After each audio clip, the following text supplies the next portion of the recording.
ओम शांति। आपने ब्रह्मा कुमारी संस्था का नाम सुना है?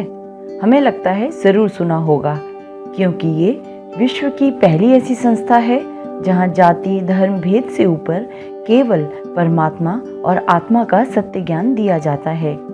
ब्रह्मा कुमारी संस्था का मुख्यालय राजस्थान के एक बेहद खूबसूरत शहर माउंट आबू में स्थित है। हमने अभी तक के अपने 2 वीडियोस के माध्यम से आपको मुख्यतः ब्रह्मा कुमारी संस्था के सभी प्रमुख जगहों को करीब से दिखाया और उनकी जानकारी भी दी। चलिए आज आपको हम एक बहुत ही महत्वपूर्ण जगह लेकर चलते हैं और बताते हैं ब्रह्मा कुमारी संस्था से जुड़ी बहुत महत्वपूर्ण बात। तो चलिए शुरू करते हैं आज का सफर। अभी हम जा रहे हैं आबू रोड स्थित ब्रह्मा कुमारीज के शांतिवन परिसर के पास बने India one solar thermal power plant में। ओम शांति। अभी आप जो देख रहे हैं ये सोलर पावर प्लांट है। ये ब्रह्मा कुमारी की तरफ से इंडिया का सबसे बड़ा सोलर प्लांट है जो सोलर से ऊर्जा माना बिजली का उत्पादन करते हैं। तो उसके बारे में आप देखेंगे अभी हम।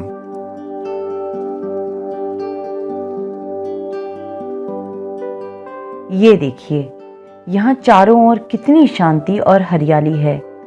यहाँ इतनी शांति थी कि हम पक्षियों की चहचहाट और गिलहरियों की आवाज़ बहुत आराम से सुन पा रहे थे। शहरों में ये सब कहाँ सुनने और देखने को मिलता है। यहाँ लगभग सभी तरह के फलों और सब्जियों के पेड़ पौधे हमने देखे। ये देखिए, ये है चीकू।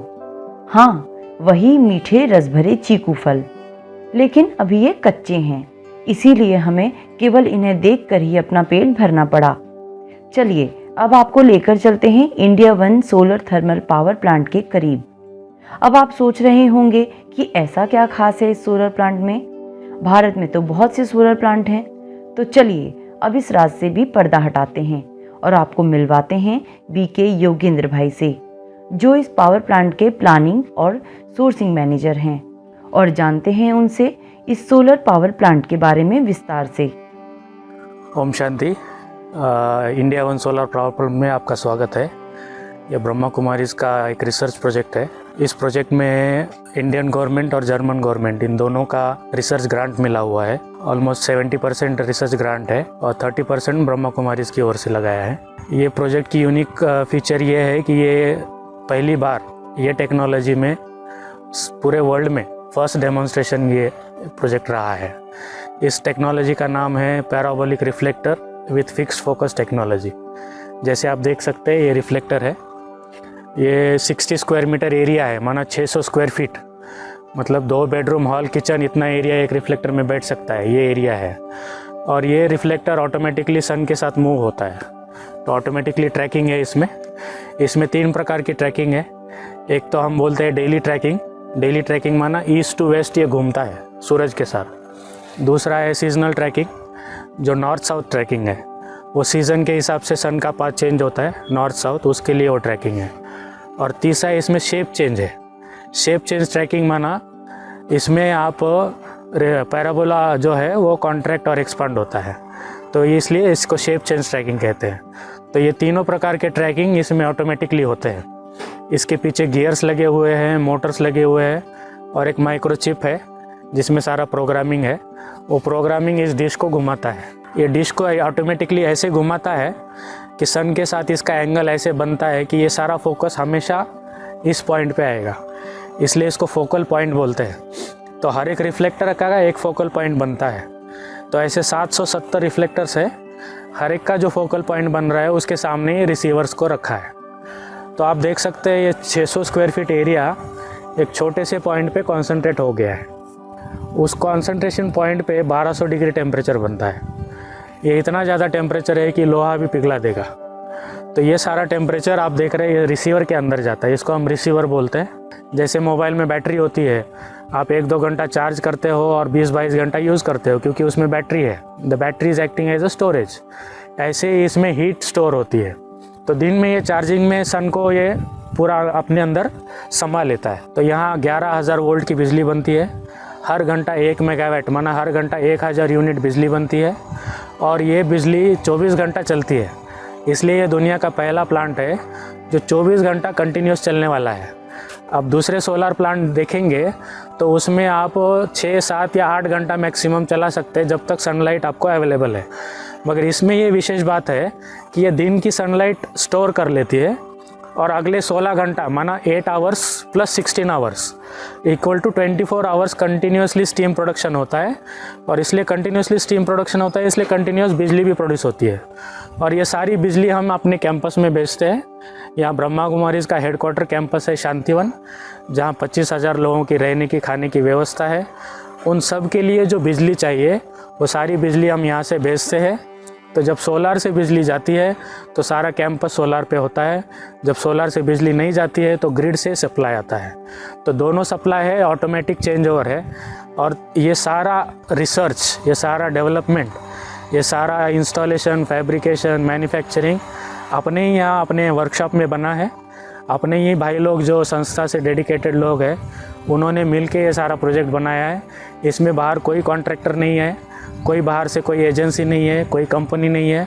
सारा भाई लोगों ने मिल के, ब्रह्मा कुमारीज़ परिवार ने मिल के डोनेशन से, टेक्नोलॉजिक डेवलपमेंट से, सेवा भाव से इस प्रोजेक्ट को बनाया है। और साथ ही साथ इस प्रोजेक्ट में 300 लोगों को काम मिला। लगभग 5 साल कंटिन्यूसली 300 लोग इसमें काम किए। और वो 300 लोग भी ऐसे हैं जो आसपास के गांव से हैं। और ये रिफ्लेक्टर आप देखेंगे, इसमें लगभग 5,000 से भी ज़्यादा छोटे बड़े पुर्जे लगे हुए हैं। वो सारे पुर्जे मेटल से, रॉ मटेरियल से बनाए हैं, यहाँ पे जोड़े हैं। इवन गियर्स भी यहाँ पे बनाया है। और ये सारा असेंबली, मैन्युफैक्चरिंग, इंस्टॉलेशन सब कुछ इन हाउस। इसलिए ये मेक इन इंडिया का भी बहुत अच्छा एग्जाम्पल है और स्किल डेवलपमेंट का एग्जाम्पल है, रिसर्च का एग्जाम्पल है, साइंटिफिक डेवलपमेंट का एग्जाम्पल है। इस सब के अलावा सोशल डेवलपमेंट का एग्जाम्पल है। इसके भी ऊपर एक आध्यात्मिक संस्था ने एक रिसर्च प्रोजेक्ट को सक्सेसफुली डेवलप किया, सक्सेसफुली इम्प्लीमेंट किया, कमीशन किया और चला रहे हैं। पिछले 5 साल से ये दुनिया का, इंडिया का एक ही प्रोजेक्ट है, रिसर्च प्रोजेक्ट, जो सक्सेसफुली चल रहा है। और 5 साल से लगातार हम इसमें से आउटपुट भी ले रहे हैं। और दिन रात चलने वाला ये दुनिया का पहला प्लांट है। और इस टेक्नोलॉजी में भी ये चलने वाला है, दुनिया का पहला प्लांट है। भाई जी, आपने काफ़ी अच्छे तरीके से हमें समझाया जी। और जहाँ तक मैं समझ पाया कि भारत में एक तरीके से आपने नेचुरल एनर्जी को बहुत अच्छे से यूटिलाइज किया हुआ है। अब ये जो आप स्टीम की बात कर रहे थे, स्टीम आपसे पावर जनरेशन में इस्तेमाल कर रहे हैं या इसको डायरेक्ट कुकिंग में भी इस्तेमाल कर रहे हैं? जी, ये बहुत अच्छा सवाल किया आपने। तो हमारा पहला जो प्रोजेक्ट है ज्ञान सरोवर का 92 में, वो हमने स्टीम कुकिंग किया। स्टीम कुकिंग लगभग 2000 खाना उसमें बनता था। उसके बाद दूसरा प्रोजेक्ट शांतिवन में किया, उसमें भी कुकिंग में किया। तो लगभग 30,000, सारे दिन के 30,000 खाना हम उसमें बनाते थे जी। तो ऐसे ही इसमें अलग अलग एप्लीकेशंस में डेवलप किए। जैसे अब गर्म पानी आपको चाहिए, नहाने के लिए चाहिए, कपड़ा धोने के लिए चाहिए, बर्तन के लिए चाहिए, पीने के लिए चाहिए। स्टीम आपको चाहिए, लॉन्ड्री में चाहिए, हॉस्पिटल स्टरलाइजेशन में चाहिए, इवन दूध गर्म करने में, चाय बनाने में और खाना बनाने में स्टीम यूज़ करते हैं। तो उसी को डेवलप करते करते हमने ये साइज़ बनाया। और फिर हमने सोचा कि यहाँ इतना टेम्परेचर मिल रहा है तो पावर जनरेशन क्यों ना करें। तो हमारे पास सारे एप्लीकेशंस अवेलेबल है, छोटे से लेके बड़ा। मगर आप इसकी अगर बात करें तो ये सिर्फ हम पावर जनरेशन के लिए यूज़ कर रहे हैं। तो ये जो एनर्जी आप यहाँ से क्रिएट कर रहे हैं, गाँव वालों को भी मिल रही है या सिर्फ ब्रह्मा कुमारी सेंटर? हाँ, जैसे मैंने शुरू में बताया कि ये रिसर्च प्रोजेक्ट है, तो गवर्नमेंट ने हमको रिसर्च ग्रांट्स दिए और उनका कंडीशन ये था कि आप इसको सक्सेसफुली चला के दिखाओ। तो यहाँ तक कि उनका ये था। तो जब हमने इसको सक्सेसफुली चलाया तो रिसर्च प्रोजेक्ट का ये होता है कि हम गवर्नमेंट ग्रिड में नहीं डाल सकते क्योंकि ये रिसर्च है। तो इस पूरे प्रोजेक्ट की कॉस्ट कितनी होगी लगभग? पूरे प्रोजेक्ट की कॉस्ट 80 करोड़ है। उसमें 70% गवर्नमेंट का है और बाकी का संस्था के अनुयायी जो है उन्होंने डोनेशन दे के इसको बनाया।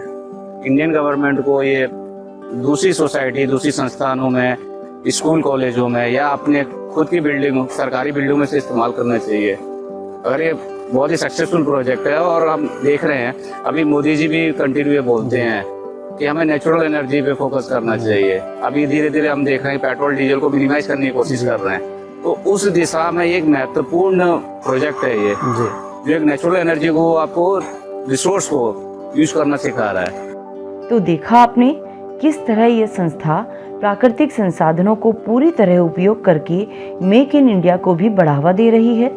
इतनी बड़ी संस्था, कितनी ज़्यादा बिजली की ज़रूरत है, तो ये सारी बिजली बनती है प्राकृतिक तरीके से। है ना मज़ेदार बात? तो आज की हमारी यात्रा यहाँ समाप्त होती है। हम फिर मिलेंगे आपसे अपने अगले वीडियो में और अपनी यात्रा को जारी रखते हुए ब्रह्मा कुमारी संस्था के एक और नए पहलू से आपको रूबरू कराएंगे। ओम शांति।